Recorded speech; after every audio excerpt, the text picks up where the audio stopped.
안녕하세요. 마인드 디톡스의 묻지마 캔디입니다. 오늘의 방송 제목은 행동 특성에 따른 외도의 분류입니다. 구독, 좋아요 눌러주세요. 네, 바람을 피는 사람들의 대략적인 공통점은 거짓말을 잘한다, 죄책감이 없다, 이기적이다, 바람기를 타고났다, 도덕성의 잣대가 낮다, 결핍 덩어리다. 이 정도로 요약을 할 수가 있습니다. 사실 바람을 피는 데는 경중도 없고 그냥 나쁜 행동을 하는 것이지만, 그럼에도 바람을 피는 남편의 성향이나 성격, 바람의 정도 등이 다 다른 것처럼 배우자의 행동을 통해서 조금 더 세분화해서 분류해 보도록 하겠습니다. 외도는 여러 가지 기준으로 각각 다른 내용으로 분류를 할 수가 있고, 그 이전 방송에서도 두 번 정도 다른 기준으로 다룬 적이 있습니다. 오늘은 행동 특성에 따라 외도를 분류해 보도록 하겠는데요. 오늘 방송 내용은 제가 일반적으로 저 혼자 대본을 쓸 때도 있지만 외도와 관련된 서적이나 인터넷 검색 등을 통해서 만들기도 하거든요. 오늘은 조금 검색을 해서 제가 작성을 했습니다. 그리고 캔디가 지금 코로나에 걸려서 격리 생활을 하고 있는데요. 원래 혼자 살아서 그런지 별로 어려움도 없고, 그래도 제가 전화 상담은 하고 있는데, 아내분들, 남편분들 전화해서 "목소리가 멀쩡하다."라고 하시더라고요. 예. 거의 유럽에서 걸려서 와서 그런지 생각보다 증상이 막 심각하진 않으니까 걱정 안 하셔도 될 것 같습니다. 네, 그럼 시작하도록 하겠습니다. 첫 번째, 권력형 외도. 아내분들과 상담을 해 보면 결혼하고 초기에는 돈도 없고 능력도 없었기 때문에 열심히 살고 아내밖에 몰랐고, 그리고 바람도 피우지 않았고 충성을 다했는데, 돈을 좀 벌고 직장에서 좀 잘 나가기 시작하고, 아니면은 학벌 세탁이라든가 대학원을 다닌다든가 이런 식으로 수입이 늘고 나서 바람이 시작되었다라고 하는 경우가 많았습니다. 사회에서 자리를 잡았을 때쯤이 바람을 많이 피기 시작하는 40대 정도 이상의 연령대가 됩니다. '아, 이 정도면 나도 외도해도 된다.'라는 사고방식에서 비롯한 외도라고 볼 수가 있는데요. 스스로 어느 정도 사회적, 경제적인 파워를 가졌기 때문에 어 '아, 나는 그렇게 답답하게 안 살아도 되고 쪼끔 자유롭게 살아도 된다.' 이런 생각을 하기 때문입니다. 남자들 외도하시는 분들에게 흔히 발견되기 때문에 다른 말로 가부장적 외도라고 부르기도 하는데요. 아내들의 경우, 즉 여자들의 경우에도 자녀들이 어느 정도 성장을 해서 손이 가지 않고 시간적 여유가 많고, 또 남편이 돈을 좀 어느 정도 벌기 시작을 해서 경제적으로 안정된 상태에서 발생을 하기도 합니다.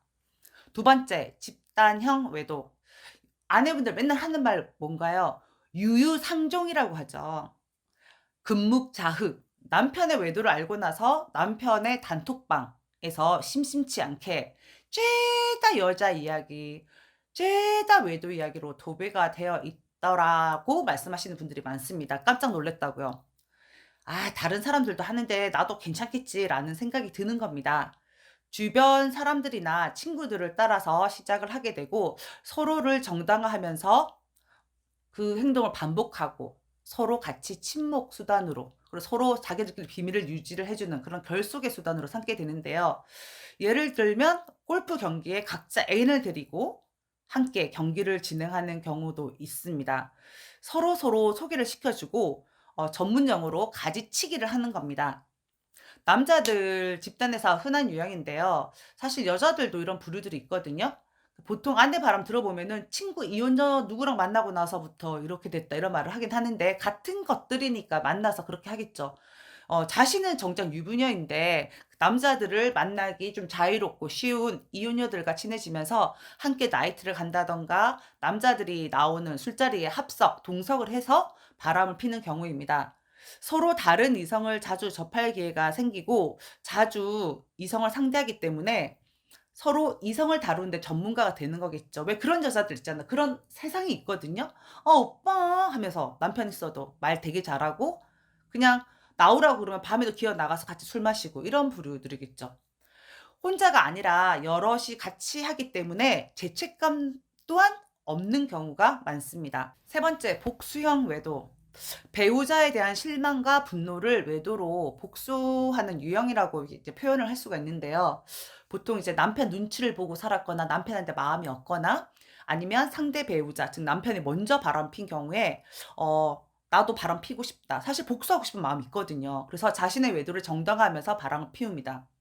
그래서 남편의 외도를 겪은 아내들의 경우에 "예비 상간자가 될 수 있다."라는 말을 하잖아요. 이때 진짜 마음 관리 잘하셔야 되거든요. 마음 같아서는 지나가는 사람들 아무나 잡아 가지고 바람 피우고 싶은 마음 들죠. 아내분들 그런 말씀 진짜 많이 하시거든요. 원래는 남편이 막 가부장적이고 막 큰 소리 막 치고 지 맘대로 다 휘두르는 그런 남편이랑 살면서 막 정서적으로 힘들었던 아내들이 "어우 진짜 저 인간 진짜." 하면서 이제 보복하는 형태로 바람피는 경우가 많았지만, 요즘에는 사실 아내 바람도 많기 때문에 이런 걸 경험한 남편들이라든가 아니면 아내가 너무 강해서 비를 맞추고 자기 말을 목소리를 못 냈던 경우에 그냥 '바람을 피우면서 복수를 한다.'라고 생각을 하시면 됩니다. 네 번째, 낭만형 외도.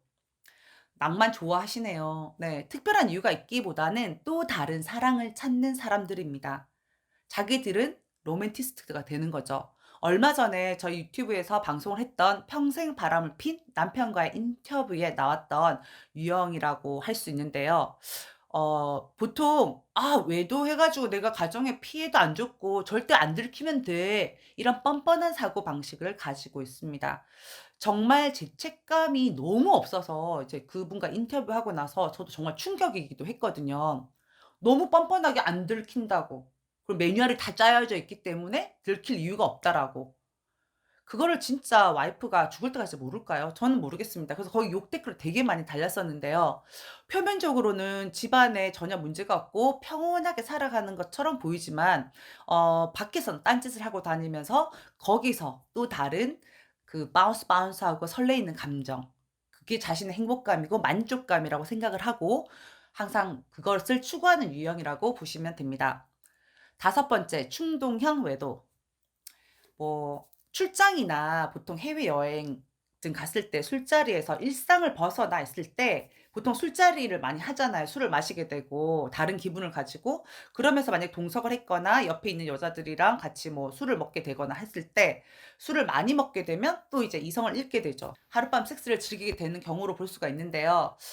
보통 술을 먹고 실수하는 경우가 대부분이지만 사실 이거 사내 불륜인 경우도 처음에 전혀 감정이 없다가 술을 먹고 회식하다가 오는 길에 데려다 준다다가 반짝반짝 빛나는 여관으로 들어가서 하룻밤 잠을 자고, 이게 장기적으로 이어지는 경우가 많거든요. 네. 근데 처음엔 실수라고 하지만 이런 실수가 계속 반복이 되면 재밌거든요. 그래서 자기 의도적으로 습관적인 외도로 이어질 수가 있습니다. 사고처럼 발생한 일회성 만남이 시작이었지만 두세 번 만남을 반복하다 보면 정이 붙고, 그리고 그 관계도 질긴 불륜으로 이어질 수 있고 그 관계를 끝내지 못할 수도 있습니다. 여섯 번째, 결핍형 외도. 이제 성장 과정에서 결핍이 많기 때문에 그걸 부모로부터 못 받았기 때문에 다른 이성을 통해서 채우려고 하는 유형인데요. 그 부분을 보통 배우자를 통해서 채우려고 하지만 그게 본인이 원하는 만큼 채워지지가 않으면, 만족이 되지 않으면 그 욕구를 다른 제3자, 배우자가 아닌 다른 관계를 통해서 충족하려고 하는 거거든요. 일반적인 외도의 가장 많은 유형인 거죠. 인정 욕구가 디글디글한 경우가 대부분입니다. 아무리 사랑을 퍼줘도 부족하다라고 생각하고 끊임없이 다른 이성을 통해서 그 결핍을 채우려고 합니다. 일곱 번째, 회피형 외도. 가정이나 직장에서 받는 스트레스를 외도로 해소하는 사람들이라고 보시면 되는데요. 어떤 문제가 발생했을 때 그 문제를 직면하고 해결하려고 하는 것보다는 회피를 하려는 성향이 강하거든요. 회피하는 수단으로 섹스나 다른 외도를 하게 되는 거죠. 네. 배우자하고 문제가 있다면 그 문제를 부부 사이에서 서로 대화를 통해서 해결하려고 노력을 해야 되는데, 그걸 하지 않고 그냥 회피하고 다른 대상을 통해서 해결하려는 유형들입니다. 의외로 바람피는 유형 중에 회피형들 되게 많거든요. 그리고 공감 능력이 떨어지는 경우도 많습니다. 여덟 번째, 중독형 외도. 성중독이나 성매매 중독에 많은 유형이고요. 섹스를 통해서 스트레스나 불안감을 해소하려는 유형들입니다. 그런 충동적인 거를 성매매나 이례적 만남을 통해서 해소하려고 하는데, 다수를 대상으로 이렇게 내가 막 기분이 안 좋고 뭐 해소를 해야 되니까 여러 명이 필요하겠죠. 그러니까 다수가 대상이 될 수밖에 없고, 다수를 대상으로 섹스를 하기 때문에 뭐 성병증에 걸릴 확률도 매우 높습니다. 반드시 성중독 치료를 위한 상담 등이 필요한데요. 왜냐하면 이런 경우는 그 성장 과정에서의 문제는 반드시 있고, 그리고 심리적으로 심각한 장애, 정서적인 장애가 있을 수가 있기 때문에 그 근본적인 문제를 해결하지 않으면은 이런 중독 증상에서 벗어날 수가 없습니다. 네, 이상 8 가지로 제가 살펴봤고요. 그 외도의 사전적 의미를 찾아보면 뭐 첫 번째는 바르지 아니한 길이나 노릇, 두 번째는 아내나 남편이 아닌 상대와 성관계를 가지는 일, 세 번째 본업을 떠나 다른 일에 손을 댐, 이렇게 표현이 되어 있는데요. 바르지 아니한 길을 가고 있는 게 바로 외도라는 겁니다. 아닌 걸 한다면 그런 외도를 저지르는 사람이 바르지 않다라고 생각해도 되지 않을까요? 도덕성이 결여된 사람, 또 부족한 사람이라고 볼 수 있습니다. 네, 오늘 방송은 여기까지 하도록 하겠습니다. 네이버 카페에서 묻지마 캔디 마인드 디톡스로 검색을 해주세요. 상담을 통해서 여러분들의 문제 해결에 실질적인 솔루션을 제공해 드리겠습니다. Have a sweet mind detox. 다음 방송일에 우리 또 만나요. 안녕.